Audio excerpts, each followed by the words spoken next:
Base చేసుకొని master ఏమైనా రాజకీయంలోకి ఎంట్రీ ఇద్దాం అనుకుంటున్నారా? రాజకీయాలు అనేది ప్రస్తుతానికి ఓకే, ఇది జరుగుతుంది. బట్ ఇది ఏమవుతుంది, ఎలా అవుతుంది అన్నది ఇంకా పర్ఫెక్ట్గా ఏం చెప్పలేం మనం. అది మాస్టర్ గారే డిసైడ్ చేస్తారు. చేసిన తర్వాత ఆయన ఏం చెప్తారో దాన్ని బట్టి ఉంటుంది.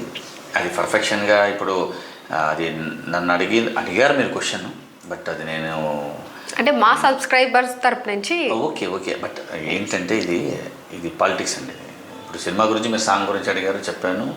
డ్యాన్స్ గురించి అడిగితే చెప్పొచ్చు, ఆయన గ్రేస్ మూమెంట్ గురించి ఇవి చెప్పొచ్చు. కానీ ఇప్పుడు రాజకీయం అనేది ఆయన థింకింగ్లో ఉంటుంది. ఆయన ఏం థింక్ చేస్తాడనేది డిపెండ్స్ ఆన్ టైం పడుతుంది.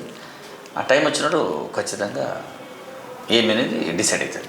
నటరాజ్ గారు, మీ వాల్యుబుల్ టైం మాతో స్పెండ్ చేసినందుకు thank you very much, thank you so much. And me ambience అంతా చాలా బాగుంది. అండ్ ఇంకా మీకు లైఫ్ గోల్స్ ఏంటి, లైఫ్ అచీవ్మెంట్స్ ఏంటి, ఇంకా ఏమున్నాయి? ఏం లేదండి, నాది ఎలాగంటే ఇప్పుడు ఇక్కడ రావాలని అనుకోలే, వచ్చేసా. ఇది చేయాలనుకున్నది అయిపోతుంది. ఒకవేళ అది దేవుడు శాసిస్తాడు, మనం పాటిస్తాం అంతే.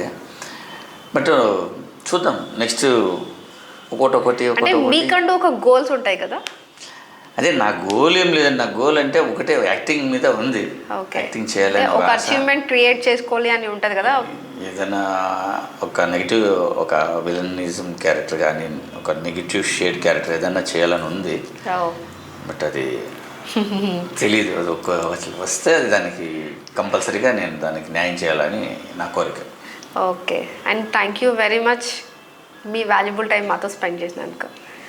ఎస్, థ్యాంక్ యూ చూసారు కదా, నటరాజ్ గారితో మనం చాలా విషయాలు తెలుసుకున్నాం. అండ్ ఇంకా బోల్డ్ అని సెలబ్రిటీస్తో బోల్డ్ అని విషయాలు మనం తెలుసుకోవాలనుకుంటే మన ఛానల్ని లైక్ చేయండి, షేర్ చేయండి, అండ్ ఫైనల్గా సబ్స్క్రైబ్ చేయడం మర్చిపోకండి. థ్యాంక్ యూ నటరాజ్ మాస్టర్ గారు. థ్యాంక్ యూ అండి.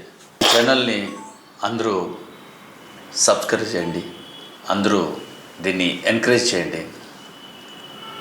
Thank you so much.